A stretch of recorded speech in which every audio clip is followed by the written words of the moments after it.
Yo, salut tout le monde, c'est Lorenz. Aujourd'hui, je vous propose de découvrir 5 lieux étonnants perdus sur notre Terre. Je vous propose de les découvrir dans un épisode qui changera des vidéos putaclic réalisées par de nombreuses chaînes YouTube qui ont déjà traité le sujet d'une façon fort médiocre. Du coup, j'ai décidé de vous présenter 5 lieux que l'on peut visiter légalement ou non, que vous pourrez aussi bien retrouver en France, en Amérique centrale ou encore dans l'océan Pacifique.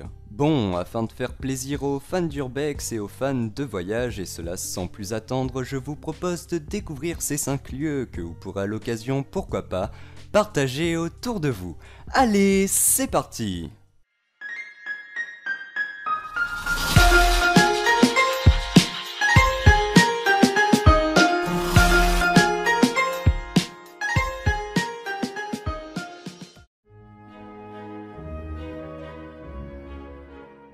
Vous connaissez sûrement tous le sanatorium de Beverly Hills, ce sanatorium situé à Louisville dans l'état du Kentucky aux États-Unis, qui est d'ailleurs notamment connu car le bâtiment est réputé pour être hanté. Néanmoins, saviez-vous qu'il en existe partout dans le monde, comme par exemple près de Paris, en France? En effet, construit en 1929 pour accueillir des malades de la tuberculose, comme pour celui dont je vous ai parlé juste à l'instant, ce sanatorium ferma ses portes au début des années 90. D'ailleurs, avant de vous en dire plus sur ce lieu, je voudrais vous définir rapidement ce qu'est la tuberculose. La tuberculose est une maladie contagieuse et infectieuse qui touche les poumons et ses membranes. Elle fait partie, comme la peste noire et le sida par exemple, des maladies les plus meurtrières de l'histoire. Bon, maintenant que vous savez ça, on peut revenir sur l'histoire du sanatorium de la Lampe. Malheureusement, comme beaucoup de bâtiments fermés, il ne reste plus grand chose sur place, sauf si on amène sa lampe et qu'on fouine du côté des douches situées au sous-sol. À cet endroit, vous pourrez vous retrouver nez à nez avec un empilement gigantesque de dossiers médicaux allant de 1929 à la fermeture de l'établissement.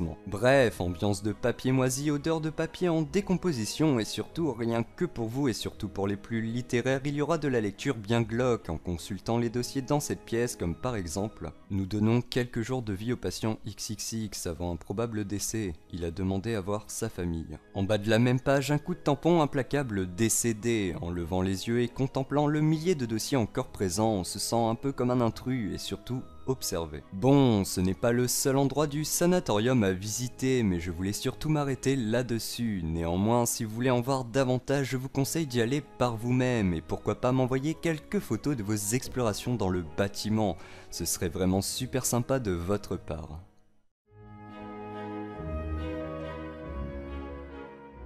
Je vous propose de continuer à visiter des lieux étonnants dans l'Hexagone. Cette fois-ci, on s'éloigne de Paris et son univers urbain pour aller dans le département du Vaucluse. Je voudrais m'attarder sur un lieu plus naturel, plus précisément une grotte avec une histoire assez spéciale, une histoire vraiment très spéciale. Les gens qui vivent dans le département du Vaucluse connaissent pour la plupart les grottes du Touzon, une grotte que l'on peut visiter en famille car elle a été aménagée pour permettre le tourisme dans ce lieu rempli d'histoire. Néanmoins, la grotte dite Bomo Seguro est bien différente de celle-ci. Cette grotte-ci se situe près du vieux village de Ménherbe. D'ailleurs, pour ceux que ça intéresse, Ménherbe est une commune française située dans le département du Vaucluse, en région Provence-Alpes-Côte d'Azur. Comme je vous l'ai dit juste avant, cette grotte possède, bien qu'elle soit très peu connue, une histoire toute particulière. En effet, au 19e siècle, le célèbre truand Pierre de la Vache avait trouvé refuge dans cette grotte à Ménherbe. Pour la petite histoire, son frère, honnête homme qu'il était, le dénonça à la police, mais lorsque les policiers arrivèrent pour l'arrêter, il décida de le précipiter lui-même dans le vide et de se suicider avec lui pour ne pas qu'il soit condamné à mort par la justice. Vous me direz, jusque-là, tout va bien, néanmoins il y aurait une légende qui dirait que ce lieu est hanté. On raconte que les fantômes des deux frères se baladent toujours du côté de la grotte Bomo Seguro et qu'ils s'amusent à pousser les passants du haut de la falaise. Alors, fans d'Urbex et fans de lieux hantés, vous savez ce qu'il vous reste à faire. Vous devez impérativement vous rendre dans cette petite grotte à l'histoire tragique et nous raconter ce que vous y avez vu.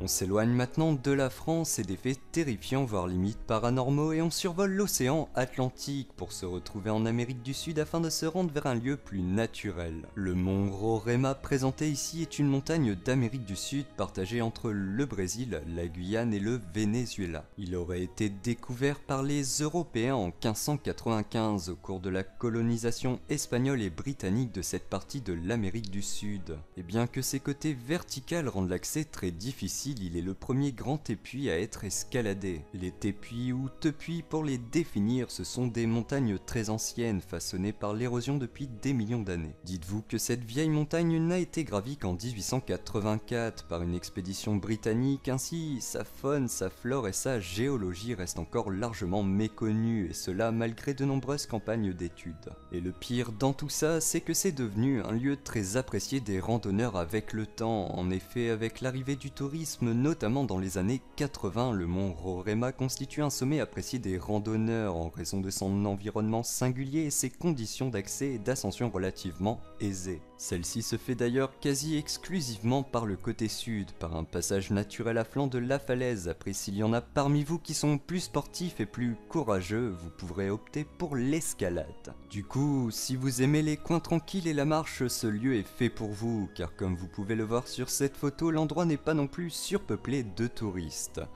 Et puis, si vous avez de la chance, vous pourrez voir la magie du lieu quand il est recouvert de sa fine couche de brume. Bref, pour l'anecdote, là-haut, un long métrage d'animation en images de synthèse réalisé par les studios Pixar ont réalisé leur film en s'appuyant sur ce grand mont partagé. Pour le concevoir, une équipe du film s'est rendue sur le mont Roraima afin d'observer ses formations rocheuses, sa faune et sa flore.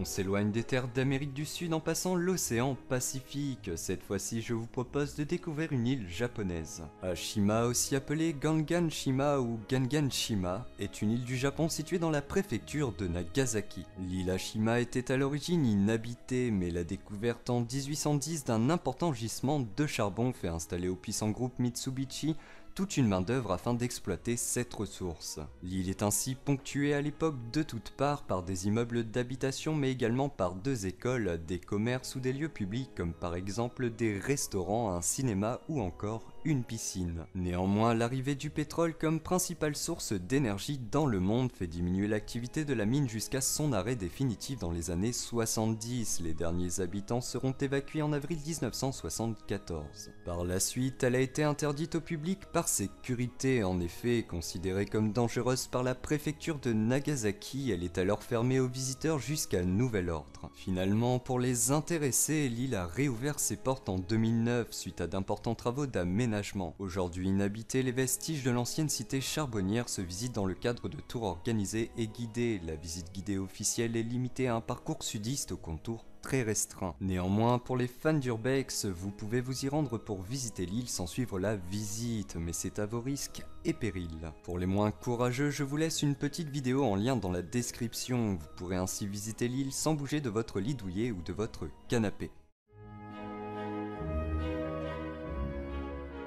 Pour rester sur le sujet des îles, je vous propose de découvrir l'île des Sentinelles. Tout au bout du monde, dans l'archipel des îles Andaman, vivent encore des populations largement isolées du reste de la culture mondiale. Dans cette vidéo, je me devais absolument de vous parler d'un endroit impossible d'accès. Pour vous dire, les seules personnes qui ont tenté d'accéder à cette île en ont gardé de très mauvais souvenirs ou carrément pour certains, ils sont morts tués par les peuples vivant sur ces fameuses îles. Bon, pour info, les îles Andaman sont situées dans l'océan Indien et administrativement rattachées au territoire indien. Sur cet ensemble d'îles, comme je vous l'ai dit précédemment, on peut trouver des peuples vivant en autarcie. Deux populations indigènes habitent d'ailleurs les îles Andaman, les Jaravois d'un côté et les Sentinelles de l'autre. Ces deux peuples de chasseurs-cueilleurs sont restés isolés durant des milliers d'années, conservant des modes de vie extrêmement simples et refusant dans l'ensemble tout contact avec la civilisation extérieure. Du coup, si je vous ai parlé de cet archipel d'îles, ce n'est pas sans raison. Tout d'abord, c'est parce que c'est le seul endroit que vous ne pourrez pas visiter, mais aussi et surtout, je voulais vous en parler parce que Charlie de la chaîne des Revues du Monde m'a donné grandement envie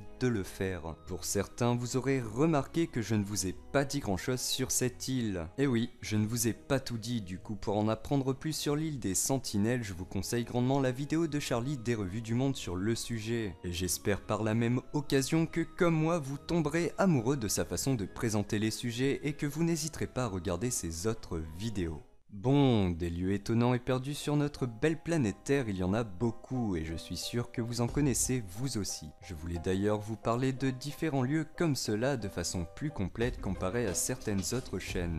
Bref, si vous avez des lieux intéressants dont je pourrais parler avec vous, n'hésitez pas une seule seconde. D'ailleurs, si vous voulez un autre épisode, n'hésitez pas à me le faire savoir dans les commentaires. Ah oui, comme d'hab, si vous avez le temps, vous pouvez vous abonner, regarder les autres vidéos que j'ai pu faire et partager mon travail autour de vous. De plus, si vous voulez me faire plaisir et si vous avez le temps, vous pouvez laisser un petit commentaire sous mes vidéos. Bon, en attendant, je vous laisse, je m'en vais travailler une prochaine vidéo et je vous dis à la prochaine. Allez, coucou tout le monde!